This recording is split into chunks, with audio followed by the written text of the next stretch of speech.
It's my duty to introduce our honorable moderator today. Partially I have done. Dr. S K Poddar is a surgeon, renowned surgeon, laparoscopic surgeon. There is hardly any nursing hospital, corporate hospital in Delhi where he is not a visiting surgeon or a full-time surgeon. Dr. S K Poddar sir will moderate the session. Ladies and gentlemen, friends, welcome to CME number 792.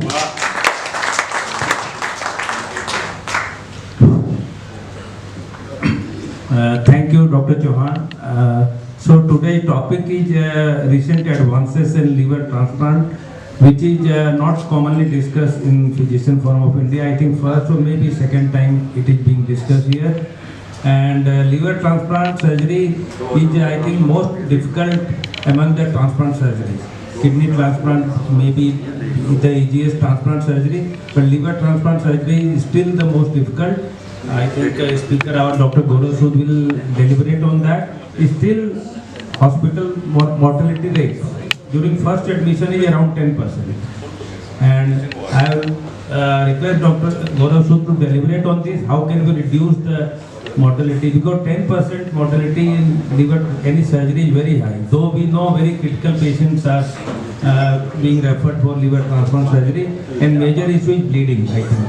So how to reduce bleeding? And the common indications still are, I think, cirrhosis, post-hepatitis cirrhosis, maybe alcoholic cirrhosis, but in pediatric age group, biliary atresia is also now very common indication of surgery. I know many in Apollo long time back that did on Bangladesh patient child, and it was advertised all over India. So I now invite Dr. Gaurav Sood.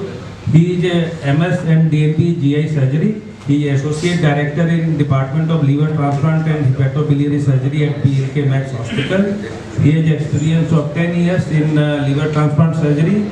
Earlier he was doing liver transplant in JP Hospital and Fortis Group of Hospitals. So I present to you Dr. Gaurav Sood. Please. Please welcome Dr. Gaurav Sood.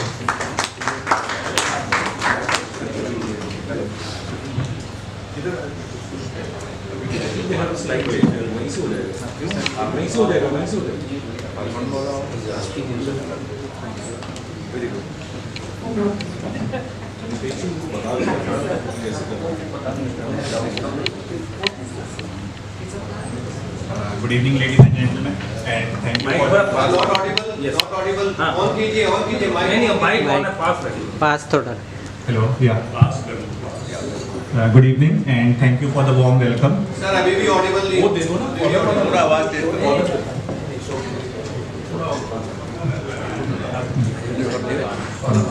Thank you so much for the warm welcome. And as you all know, Dr. Vidip was supposed to give this talk, and I am here on behalf of him as he's busy in a transplant surgery. So I'll be taking this talk forward, and topic for today is recent advances. So as correctly said, the 10% mortality what sir has been referring to is for the first 90 days. So I'll be talking about what causes that, how can we improve that, and we'll take this discussion forward.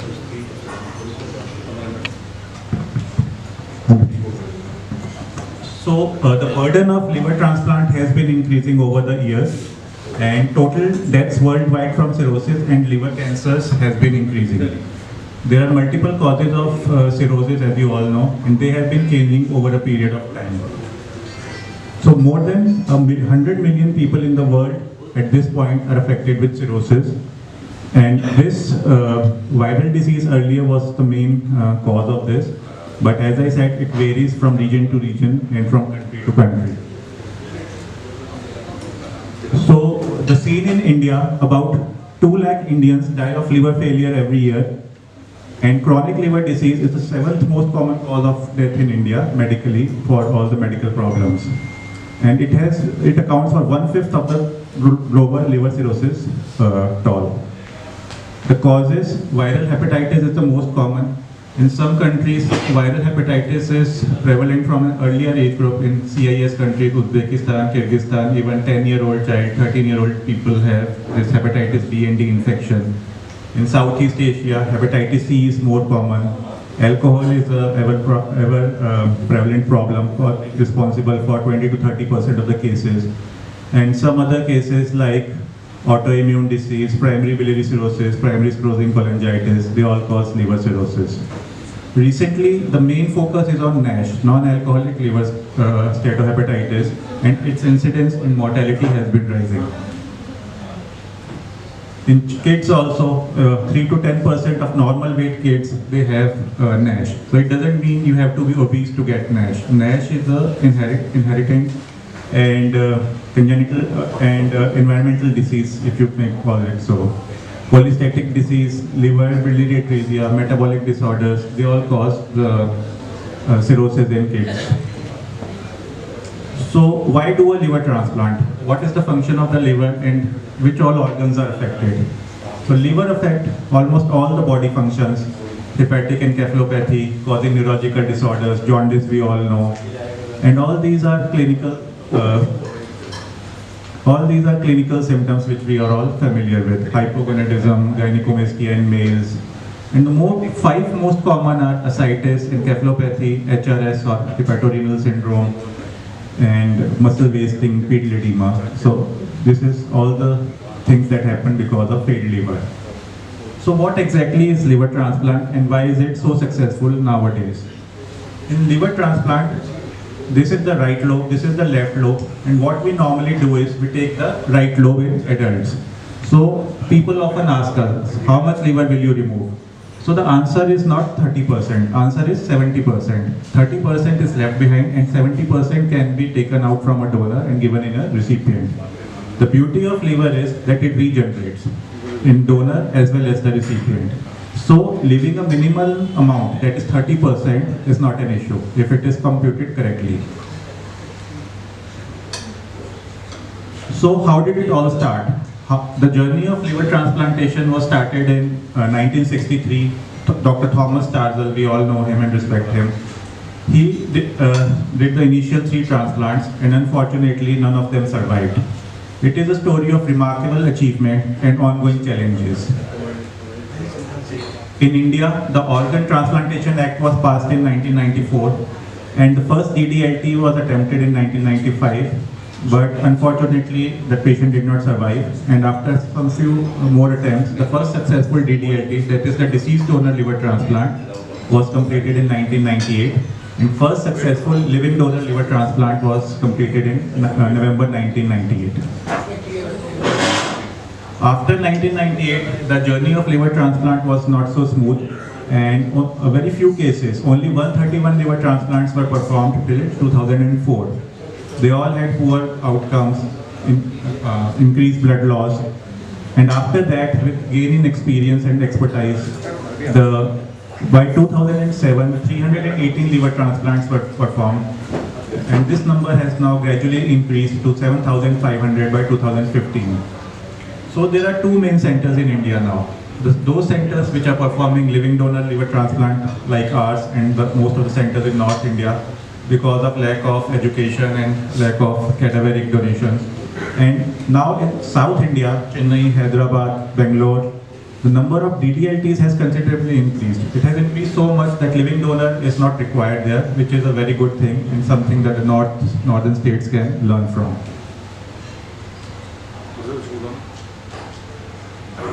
Now around 1800 liver transplants are performed in India annually. This is second only to the Korean centers.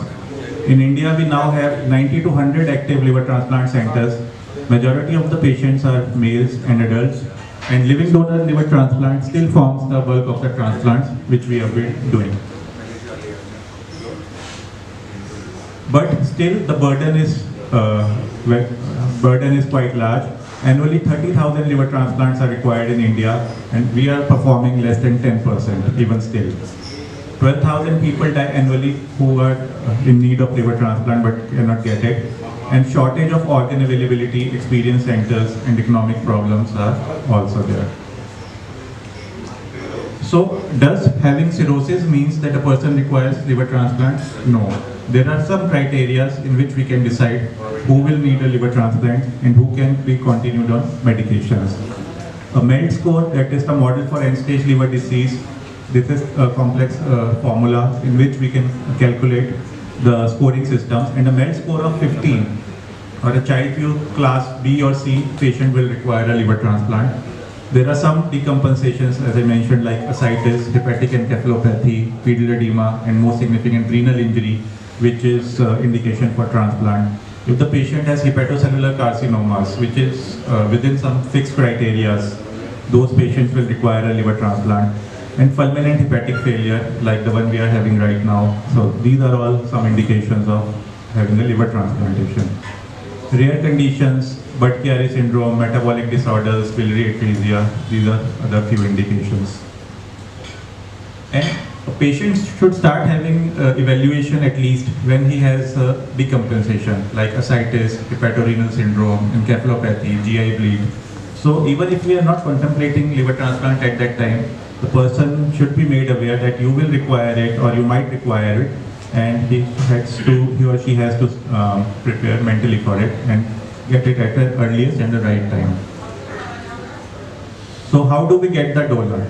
Donor is from a deceased cadaver who is brain dead but his heart is functioning, and living related donor who is a family member 18 to 50 years of age. So living donor live donor liver transplant who can donate, a person above the age of 18 years can donate his or her liver, and till now it is restricted to first degree family members, father, sister, mother, close relatives, wife. And medically the donor should be fit, he should be psychologically fit, he or she should be knowing what are the implications, what is to be required, and how to live normally after that. And approval finally depends from an independent ethics committee, which every hospital doing liver transplant has. Living donor evaluation, we are doing three major parts. This one.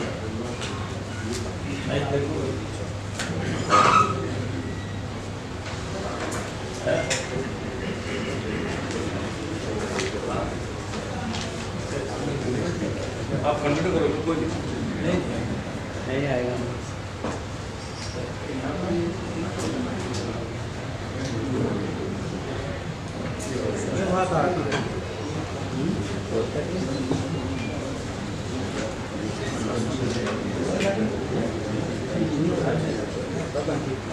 देखा नहीं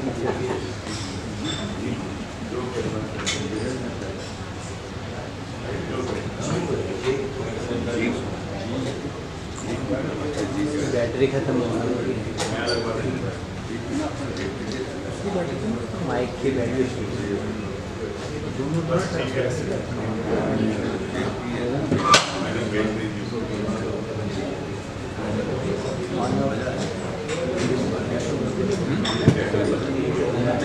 yes,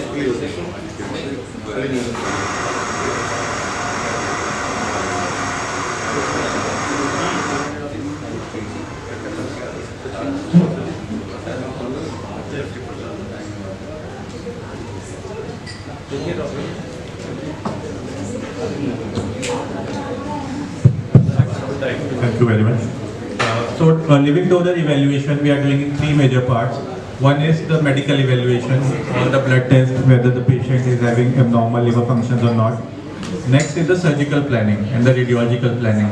In this we plan how much percentage of the liver to remove, what is left behind, what are the major veins or blood vessels we are going to take. And third is the psychological evaluation. So graft planning is a very technical and demanding procedure. It takes a specialized center and technical staff to do it. And in this we decide what percentage of the liver we have to take and what we have to leave behind. So these... please maintain silence. So A lot of noise, please maintain silence. So this is just a picture showing the small veins we have to take. These are the anterior sector veins of the liver, and we join them with artificial conduits. Like this is EPTFE, it has been joined to the veins and it will further go to the recipient site in IVC. These are some of the pictures showing the intraoperative pictures. venous reconstruction, arterial reconstruction, duct reconstruction, all these in the recipients. So, long-term survival of liver transplant recipients has now become the rule rather than the exception. So broadly speaking, at 10 years after liver transplant, 70% will be alive, and at 1 year, 90% will be alive. This is in far contrast to the earlier days when the mortality was 50%. So what about donor recovery, and when can they resume work following surgery? Donors are discharged within 7 to 10 days, and they can resume their normal activity within 3 to 4 weeks and his or her jobs within 6 weeks time. And no special precautions or medicines are needed in the donors after about 6 weeks. And most transplant recipients are able to return to a normal and healthy lifestyle. They feel re-energized, have improved quality of life, they can enjoy their activities again. And recently transplant games were held in Delhi, in which all liver, kidney, bone marrow transplant recipients participated. And recovery is more or less normal. So what causes late mortality in these patients? Most important is infections, malignancy, heart diseases, renal failure, recurrence of primary disease. They are some of the causes of mortality. And post-operatively management of hypertension, diabetes caused by immunosuppression drugs, all this has to be carried out by their referring physicians. Cancer patients, their screening and surveillance are important. And long-term outcome is dependent on close supervision. So these are some of the trends, latest trends, we have been doing. We have been carrying out ABO incompatible transplants. That means that the A blood group donor can donate to O donors, and we change the blood groups using rituximab and immunosuppression. And these are some protocols which we follow for ABO incompatible transplant, preparation with rituximab, immunoadsorption therapies. And we are basically broadening the donor pool. The indications for hepatocellular carcinoma and liver transplant, they have been constantly increasing. Earlier, there used to be a size restraint of 3 centimeters. Now people are doing liver transplant for lesions as big as 10 centimeters. Advanced hepatocellular carcinomas, cholangiocarcinomas, neuroendocrine liver metastasis, and all these now fall in the indications. So just sharing some of the rare and important cases we did. This Mongolian patient, he was weighing 150 kgs. So if we only did liver transplant from one donor, that would be below the normal value. So we did a dual lobe transplant. We used 2 donors and implanted the right liver from one of the donor on the right side and implanted the left liver on the other side, giving him a full volume of liver. This is a rare case. This guy had he had alveococcus, that is hydrated of the liver in CIS countries, which behaves as a malignant disease. So we had to take out the IVC in this case, as he had malignancy there, and we replaced it with the neo IVC. Pediatric transplants, we have been doing transplants for 5 months, 6 months, and recently we did a 2-month-old baby. Combined liver kidney transplants, both liver and kidney failure, we have been doing in the same sitting. Complex liver surgeries, anastomosing 2 veins, 3 veins, 4 veins, we have been doing that. And now the focus is on minimal access donor hepatectomy. So recently we have started doing robotic donor hepatectomies, decreasing the scar size significantly. And in last cases, we have been giving just a phenyl incision to remove the liver, doing a robotic surgery. So the innovations and expertise, as it increases, the outcomes and benefits also increase for the patients. So in a short span of 50 years, it has come a long way. It is a technically challenging procedure, and results have continued to improve and are still improving. And the innovations and techniques have been proceeding at a breakneck speed. Patient selection and the timing is the key to success. And this is our doctors team at BLK Hospital, Dr. Videek, me, 5 other surgeons, ICU staff. And when everybody tries, the whole team flies. And just in the end, the message for liver donation, we need more cadaveric and organs here than in the heaven. Thank you so much for listening.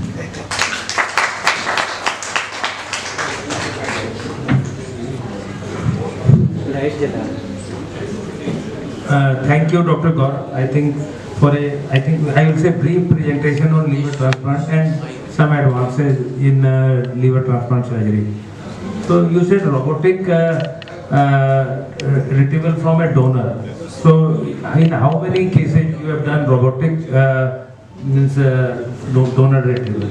Sir, we have just started about a year back and we have done 35 cases, but only in the last 2 cases we have given a proper phenosteel incision. Earlier we are still in a learning phase, and instead of this big incision which we have been giving, through the robotic we are giving a Is it small or any other benefit?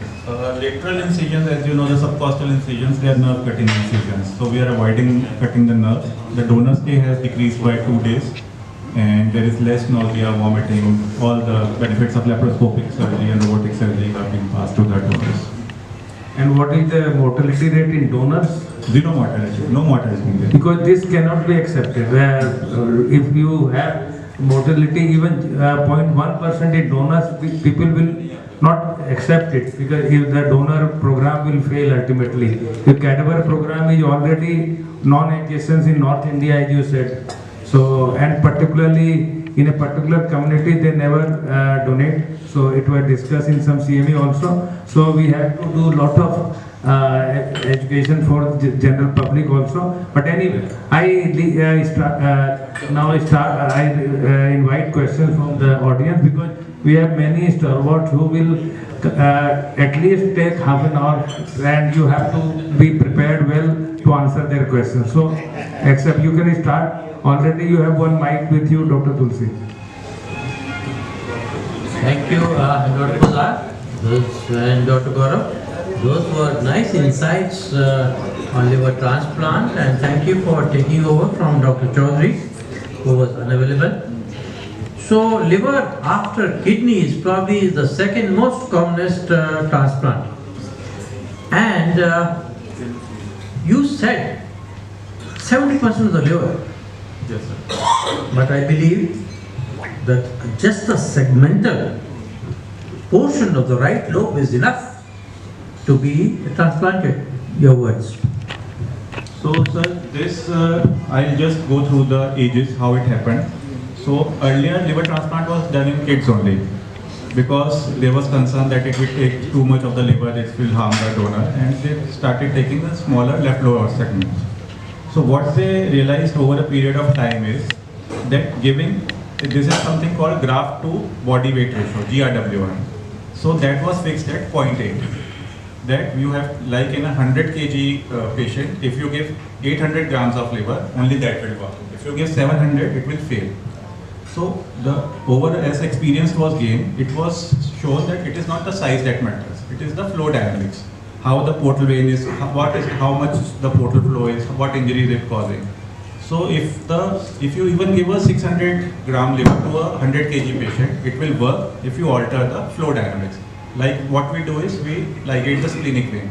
It slows down the portal flow. So all these things have been going on. And now size is no longer a criteria. As you rightly said, even if we give a small volume, it will work. But we have to be on the safer side.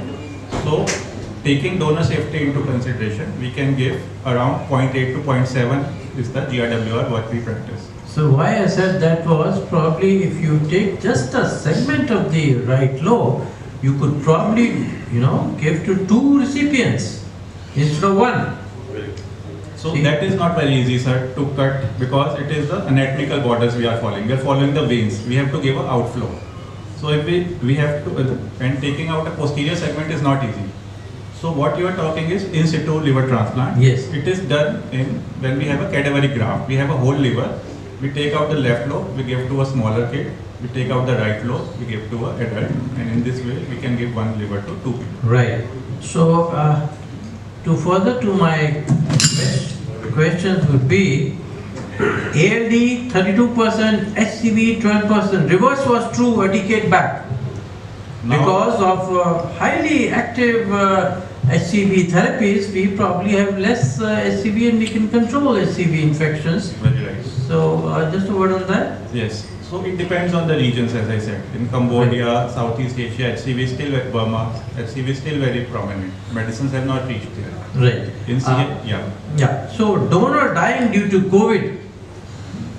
See, liver should be evaluated for organ quality. So how do you evaluate that?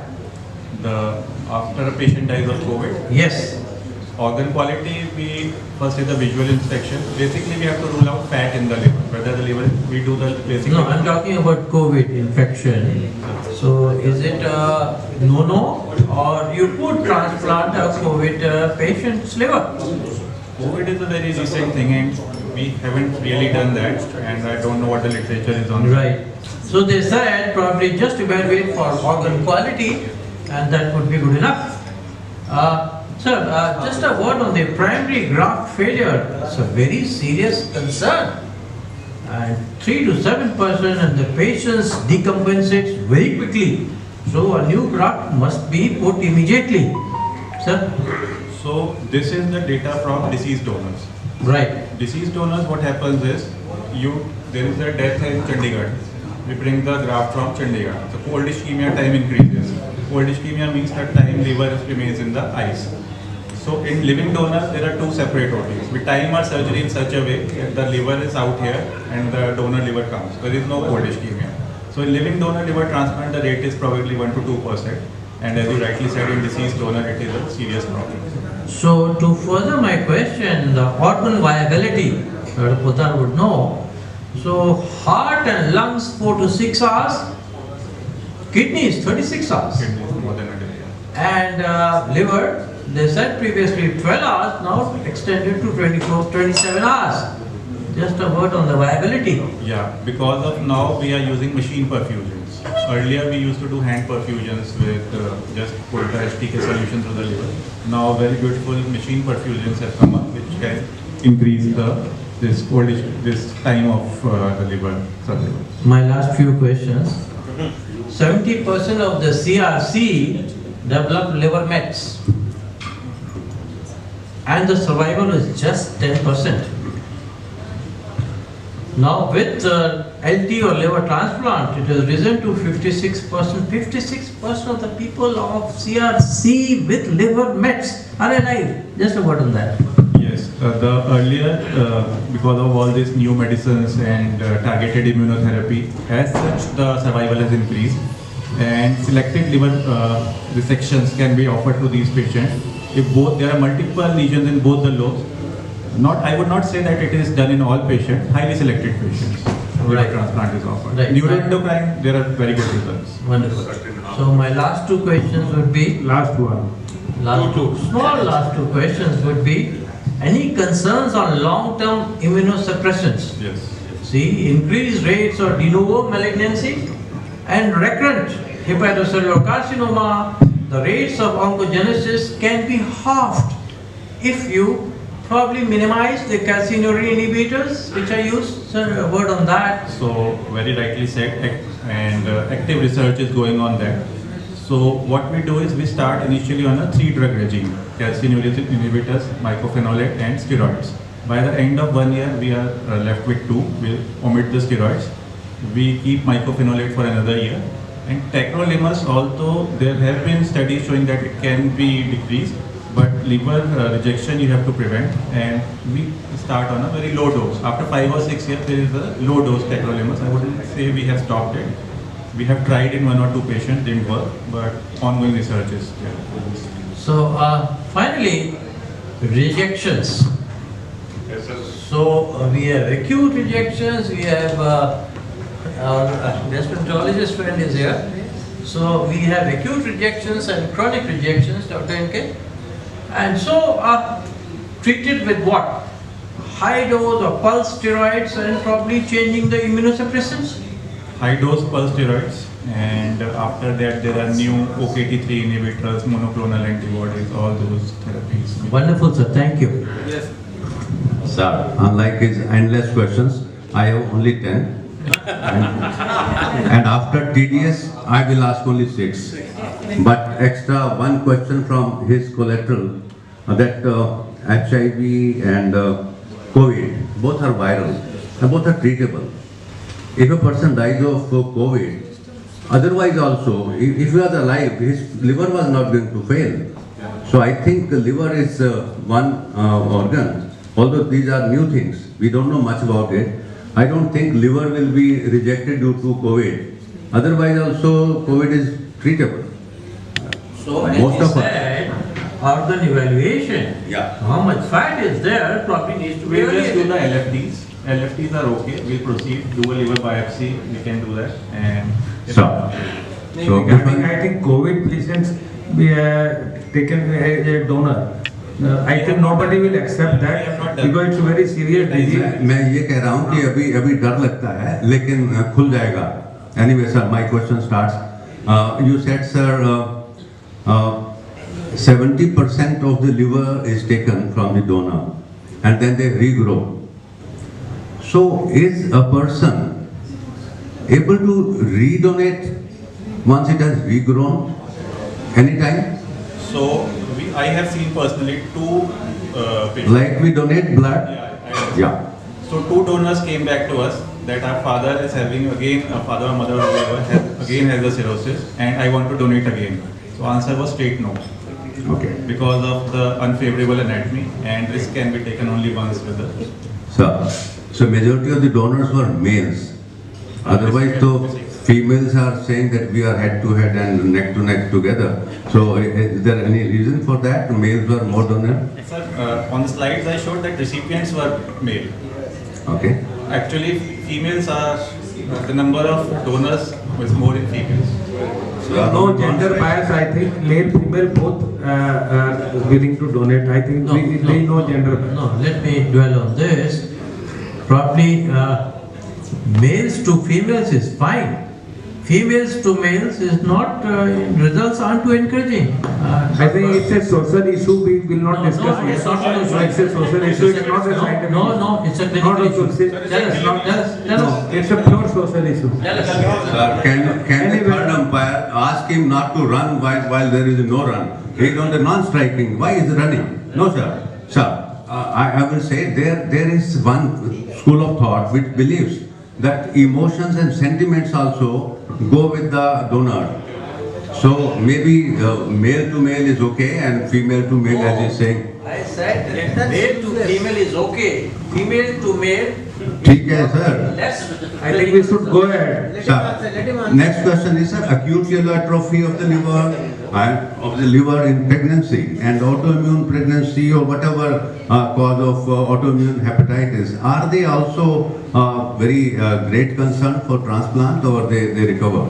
Autoimmune is a great concern because sometimes it tends to reoccur. We have done a transplant and autoimmune rejections and all this comes back. So we have to keep them on a high steroid. Like I said, in others we will stop steroids after 1 year.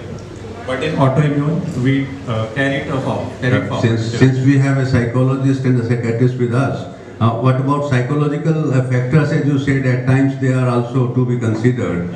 So are they correctable if one is adamant or has some problem? Are they made to change? We leave that on the psychiatrist. We don't interfere in that, and we leave it to the judgment of the psychiatrist or the psychologist whether the donor is fit to donate or not. Sometimes they are under pressure. Sometimes the donors, they are under family pressure to donate. And we have seen cases in which the donors come to us that we can't say no to our family, but you have to give us a medical cause to reject it. So we have done that. To make the forum light, sir, as you said, wife also qualifies to be close relative. Does girlfriend or the living relation? Since the Supreme Court has recognized the living relations, so is it qualified? So sir, if we can get a DNA test, then it does. तो DNA उनका करते हैं wife and उसका sir मैं just अपने forum को ये बताना चाहता हूँ कि गणेश जी की सबसे पहले जो हेड ट्रांसप्लांट हुआ था और you can say total body transplant is also equal to head transplant so that was probably the first transplant and so successful without any immunosuppressant and all that. We are yet to achieve that status. Sir, thank you. Thank you, doctor. Sir, my question is, there was recently a CME where we were asked, we are told that we can use the pigs genetically modified and we can transfer the kidneys of the kids and the pigs in the patient. So my question is it possible that we can transfer the liver of the pigs in the humans? That was for the heart. Yeah, heart, yeah. Not right now, but let me tell you, the second or third liver transplant was a bovine transplant. We didn't succeed, and now we have been using. issue with your audio, sir. We can't hear. At the back, we are not unable to hear. So I was telling that there was initially the second or third liver transplant was a bovine transplant, and that didn't succeed. And we have been using porcine liver models. In like a patient is waiting for transplant, he is on artificial, like not dialysis, I would say, artificial liver support, and that is based on pig models. So why not in the future? Research is going on that, not right now, but maybe in the future. And what about the immunosuppressants? We are using number of immunosuppressants, for example, if a patient is having any transplant. And what about the liver? When we put a patient on the liver, what sort of immunosuppressants you use? And what is the role of CD4 count? And what about the antivirals? If a patient is having secondary infection, HIV, or he's having gonorrhea, syphilis, tetanus, chlamydia, herpes, or he's having tuberculosis. So what about that? So we first the immunosuppression. We are giving lifelong immunosuppression, and initially Lifelong. So we initially, as I said, steroids, then mycophenolate, and calcineurin inhibitors like cyclosporin and tacrolimus. Tacrolimus is lifelong. Steroids stopped after 1 year. Mycophenolate depends on the liver function test. Usually stops at 2 to 5 years. Next, the secondary infections. Most important are herpes, CMV virus, and tuberculosis. So normal prophylaxis we are giving for this coccidiomycosis, lungs, Ceftriaxone. Antivirals we are giving only if there is documented infection, CMV and herpes, acyclovir for herpes and Velgan for CMV. But what about hepatitis B, C, if a patient is having hepatitis A, B, C? A is not required. Hepatitis B, if the patient depends on the HPV DNA, all these anti-COVID, tenofovir we are giving. And hepatitis C, standard treatment is And HIV? Any drug after choice? triple drug therapy, like the patient is already having, we continue that. We have done 2 HIV positive patients and both of them are doing well on these therapies. Thanks, sir. Thanks. Dr. Chauhan, please. We have a question from Dr. Mangla. Dr. Chauhan. I just want to ask, how often have you done a liver transplant for drug-induced toxicity? Like we had one patient, liver failed because of iron H, and the drug-induced hepatitis is very common with ATT. But although, if you withdraw the drug, everything returns back to normal. So have you done liver transplants for drug-induced hepatic failure? Sir, I have seen 5 patients of drug-induced, 2 recovered, and for 3 we have done liver transplant. And how long does it take for the, like ascites, varices, pedal edema, and NFTs to return back to normal after the liver transplant? 6 to 8 weeks. Or ascites, I'm telling. Liver function tests they return within 1 to 2 weeks. And ascites, pedal edema, it usually takes around 2 months. And do you have to be cautious enough in future if suppose somebody develops tuberculosis in a liver transplant patient or COVID, and if the drugs you are giving are hepatotoxic, should you be cautious or you should take it as a normal individual? No, we have modified ATT for tuberculosis. We don't give rifampicin. In liver transplant patients, you don't give rifampicin? No. And COVID. No, I'm talking of in liver transplant or in CNDs, post-liver disease, post-liver Post-liver transplant. transplant, We've been using modified ATT. Rifampicin not given because of the immunosuppression problem or the primary liver problem? Hepatotoxicity? Both. It is also inducer and as well as hepatotoxic. Because in renal transplant they don't give it because of inducer and they are not able to It is manage directly the hepatotoxic, sir. Very hepatotoxic, sir. Okay. Okay, thank you. Drinks का क्या role है? Dr. Chauhan, then Dr. Dr. Gaurav, wonderful talk, sir. And I mean, on many fronts, an eye opener for liver transplant. First, some basic questions, and then some questions that interest me. What is your success rate of liver transplant in BLK? BLK, we have had a very good success rate, and I would say the 30-day mortality is around 7 to 8% only. What is the long-term success rate? Long-term success rates are quoted as 70%, which is in the literature, and we have had similar to that. So, what is the average cost of a liver transplant in your setup? Varies between 17 to 18 lakhs. What is the maintenance cost therapy for a liver transplant patient? Standard immunosuppression is 15 to 16,000 per month. If we have to change the immunosuppression because of kidney toxicity and all those things, it goes up to 25,000. Is it covered under CGHS? Liver transplant is covered. And Is it covered under Mediclaim? yes, It is covered under Mediclaim. Right.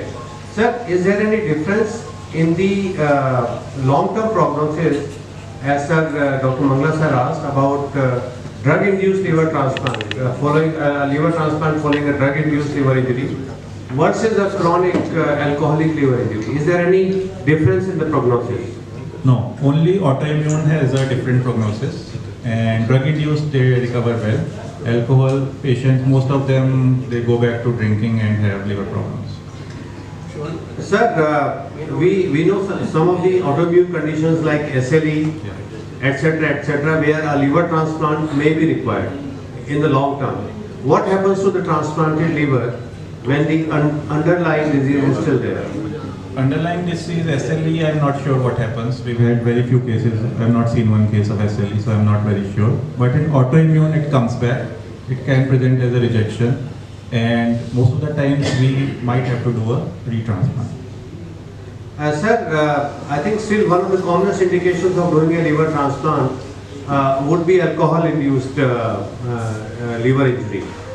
If you transplant a patient, lucky enough to get a liver from one of the relatives, because most of the relatives shun such a patient, and if he starts drinking again, how long this transplanted liver will hold before he requires another liver transplant?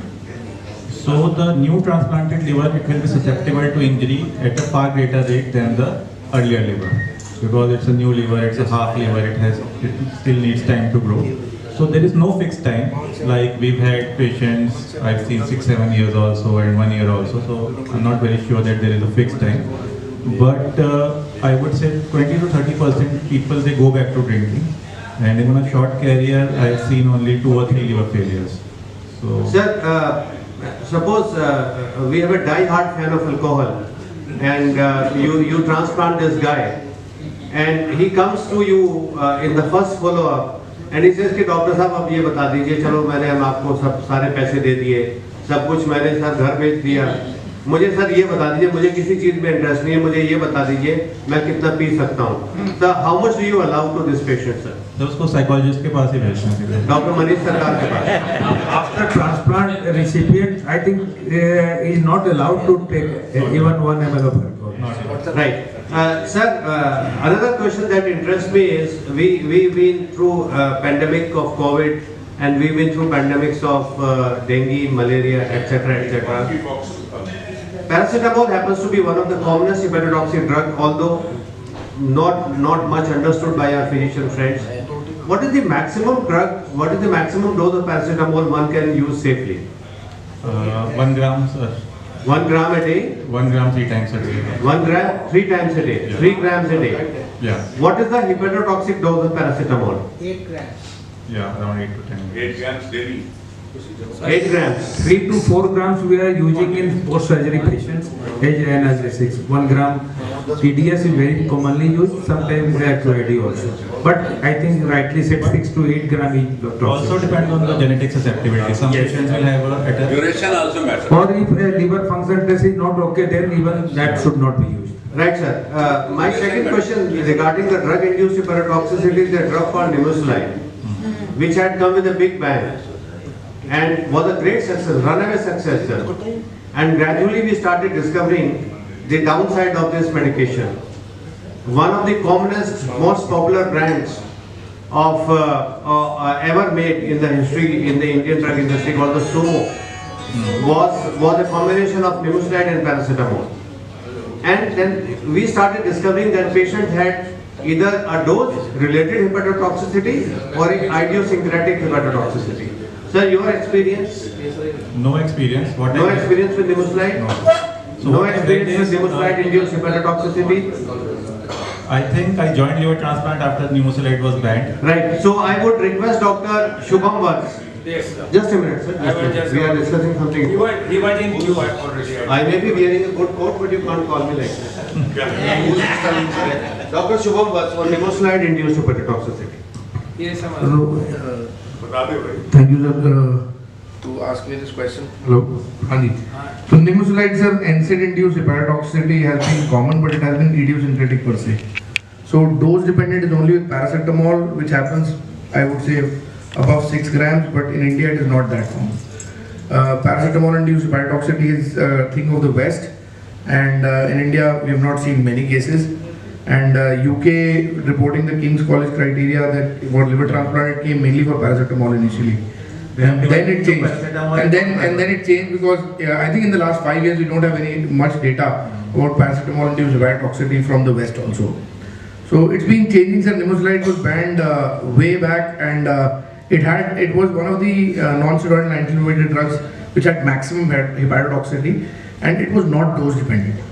So that was the main thing about nimesulide, and nimesulide was not banned per se because of hepatotoxicity. It had a lot of other side effects as well. Is the drug available right now? I don't think it is banned. No, it is available, but according to FDA, you cannot use it in a dose more than above 3 grams. Yes, and in pediatrics. Pediatrics you can't do. It is banned in pediatric age group. Only in pediatric age group. Yeah, it's banned in pediatric age group. It's available in the market, but it's banned in the pediatric age group, and using it above 3 grams is not safe. That's what the FDA says. Coming your question on. What Sir, are you saying? 3 grams of what? Of nimesulide. So just wait.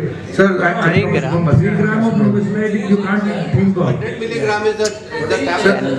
नहीं Paracetamol. Sir मेरे को ना post divided transfer biliary structure की बात करनी है अभी 1 minute रुक जाओ निमेसुलाइड हम बात करेंगे sir I am a gastroenterologist I am You are giving a wrong message. But okay I'm really sorry about that if it's a wrong message we'll check about it but sir what's your experience I'm a gastroenterologist so I worked in the liver transplant team for quite a long time now so what I am interested about is your incidents about post liver transplant biliary stricture what is the most common time you see it and with your gastroenterologist what is the success if it was basically a daughter so a young liver transplant donor has a higher incidence of what you call the post liver transplant stricture so what is the incidence that the wire once I do an ERCP the wire passes from the CBD across the stricture into the right hepatic duct and I can maybe place a not talking about a 6 French or a 7 French stent but maybe a 10 French biliary stent and which obviously will help the patient to maybe serially dilate it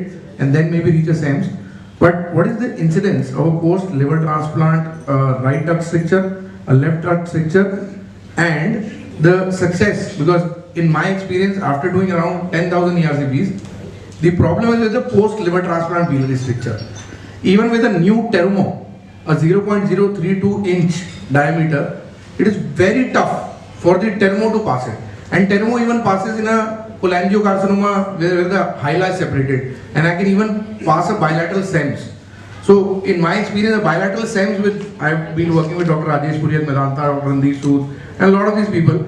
And they got, along with me, consider the bilateral SEMS to be the toughest. But in my experience, I think passing a stricture in the right duct, where the secondary confluence is separated into the right anterior and the right posterior, post liver transplant is the most toughest thing. What is your experience at your center? Because I'm a very good friend of Dr. Ajay Kumar, Dr. Neha Berry, and Dr. Badhavan, and I think Dr. Manav Badhavan is the best guy with that. So what is your experience with Dr. Manav Badhavan? That is the certain side. And if any other center you worked at, I'm just interested about the experience with a post liver transplant biliary stricture. Thank you, sir. Very long question. I think the answer will be short and sweet, sir. So, very pertinent question, and we have been struggling with biliary strictures for a long time. So, That's the main issue, I guess. So I'll answer all your questions one by one. One is the incidence. So our incidence is about 20 to 25%. We see Very high. Very high. So we see it around within a year, I would say. If the patient has had a biliary leak, it settles, then maybe earlier. And I myself have been involved in quite a few strictures and consider myself to be an expert on this. I even have few papers on this. So biliary strictures, when I was in Fortis with Dr. Vivek, Dr. Manna was also there. I'm working with him right now. Okay. So you probably know of the papers that eversion techniques, and I was involved in all of that. Yes. And that has reduced the stricture rate considerably. And you also know why the ERCPs fail in these patients. The liver rotates, hypertrophy, all these things happen, and this is not a normal anatomy. So this is the reason why you and most of the ERCP. Major complication of liver transplant is bleeding, and bleeding is not mostly from the liver. It is usually from the surrounding organ like carotid fossa, adrenals, or hepatic flexure of the colon. So because liver is the main source of coagulation factor. So what can you do to prevent loss of blood, because that is very important cause of immediate mortality? So that has now changed, and when I joined liver transplant initially, we used to transfuse 10 to 12 units. Now we have come down to 2 to 3 units. Even if we have to transfuse, we have done zero unit transfusions in most of the patient, and now we know the planes. We have a rich experience of more than 1500 cases. We know the planes, we know where to be cautious, and what we have changed is we are doing the porta first technique. We are not mobilizing the liver. We are cutting off the portal vein, removing the blood supply of the liver, and then quickly taking it out from the IVC. So that has considerably helped us to reduce the blood That is loss. also one of the recent advances. Yes, Dr. Saurabh, yes. Yeah, hi, it was a lovely talk, and it's the first time. I'm Dr. Saurabh Bansal. I'm mainly doing gastrointestinal laparoscopic cancer surgeries at Sir Gangaram Hospital. I'm consultant there. And Please ask a question. yes, my question is, I heard that you guys are doing a good robotic and laparoscopic donor surgeries. So let me be very straight with you. How much is your conversion rate in that? Like how much, is there any selective cases you are doing that, or is there all patients you attempt robotic or laparoscopic and then this? So as I said, we are still in the learning phase, and we have done around 35 cases. And the conversion rate we are converting, we have just finished 2 recently. Okay. Like we took out the liver from the penicillin incision and all that 10 minutes warm ischemia time. So what we were doing till now is we were completing the resection. We were cutting off the bile duct to divide the artery, portal vein and the hepatic veins. We were giving a smaller midline incision and taking out the liver through that. So recently we have done that robotically and taken out the liver through the penicillin incision. So we are still in the learning phase. 2 or 3 we have fully done that. Great. And He didn't hear it. yeah, and my second question is, what's your experience in the overall outcome of a transplant surgery, like 30-day mortality or overall mortality or overall morbidity in a child B or a child C patient? What's your personal experience? I'm not talking about papers. What's your team experience, you can say? So child B and C is I think child B do very well. Child C is in the cases in which we have a mortality, most likely because of sepsis, the graft doesn't work, and all that things. And as I said, the 90-day mortality will be 7 to 8%. Morbidity, I think, will be around 15 to 20%. All these biliary strictures, infections, recurrence, rejections. Right. And one thing more, because we are also doing liver transplants, is your package what you told Dr. Chauhan is fixed for a certain day for the recipient, or is it till he got discharged? It's fixed. Huh? Fixed. How many days? 21 days for the recipient and 7 days for the donor. Thank you so much. Thank you, Dr. Saurabh. Yeah, Dr. Chauhan. No, nothing. I think it's time to summarize.